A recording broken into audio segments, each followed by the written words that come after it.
श्री शिवाय नमस्तुभ्यम। हम सबको पता है कि सावन का बहुत ही पवित्र महीना चल रहा है, लेकिन आपको ये नहीं पता होगा कि सावन में आखिर वो कौन से ऐसे दिन हैं जब हमें महादेव के शिवलिंग के ऊपर जल नहीं चढ़ाना होता है। जी हाँ, ये बहुत ही सुंदर सा उपाय है, आप सभी को करना चाहिए। और इस दिन हम महादेव की पिंडी पे जल नहीं चढ़ाते हैं, इस चीज का भी ध्यान रखना। चाहे वो जो भी प्रॉब्लम्स आपके घर में परिवार में चल रही होगी, आपको इस उपाय को जरूर करना, ठीक है ना। सबसे पहले मैं आप लोग को एक चीज क्लियर कर देना चाहता हूं कि ऐसा नहीं है कि महादेव के शिवलिंग के ऊपर जल नहीं चढ़ाना है। अब यहां पर तरीका समझो कि मैंने ऐसा क्यों कहा कि जल नहीं चढ़ाना है। ठीक, देखो, सबसे पहला काम करना है कि आप लोगों को तांबे का लोटा ले लेना है, उसके अंदर भाई जल भर दो। अरे चीजें क्लियर हैं क्या, बताओ। जल भर दिया, जल के अंदर एक चीज और डालनी है, वो होगी गंगा जल। इतना हो गया।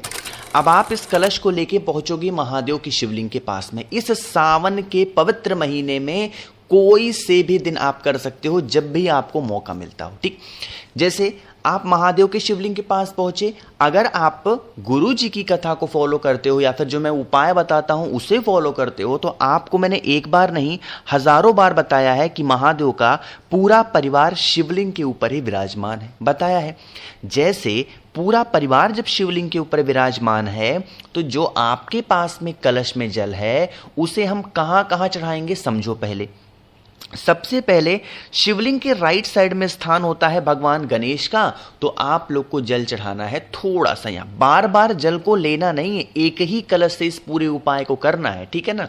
जल चढ़ा दिया, विघ्नहर्ता भगवान गणेश। शिवलिंग का लेफ्ट साइड होता है भगवान कार्तिकेय का स्थान, तो आप लोग को थोड़ा सा जल भगवान कार्तिकेय को चढ़ाना है। तीसरा स्थान है माता अशोक सुंदरी का, यह है भोले शंकर की सबसे प्रिय पुत्री, सबसे छोटी पुत्री, तो थोड़ा सा जल यहां पे चढ़ाना है। और अब जो थोड़ा और जल बचा है उसे हमें चढ़ाना है माता के हस्तकमल पर। सुनिएगा ध्यान से, पूरा जल इन 4 स्थानों पर चढ़ा करके खत्म नहीं कर देना है, थोड़ा सा जल अपने कलश में बचाना है ना। अब जो 5वीं जगह जल चढ़ाओगे वो ध्यान रखिएगा, वो हम शिवलिंग की पिंडी, अरे जहां पे हस्तकमल होता है माता का, वहीं पे तो पिंडी विराजमान है महादेव की, तो पिंडी के ऊपर जल नहीं चढ़ाना है। बाकी का जो बचा हुआ जल है, 4 जगहों पे जल चढ़ाने के बाद में आपके घर के आसपास कोई भी बेल का वृक्ष हो, कोई भी बेल का पेड़ हो, वहां पर जाना और अपनी मनोकामना, अपनी विशेष को कहते हुए, अपनी इच्छाओं को कहते हुए अगर आप जल चढ़ा करके चले आते हैं, तो यकीन मान लीजिए कभी जीवन में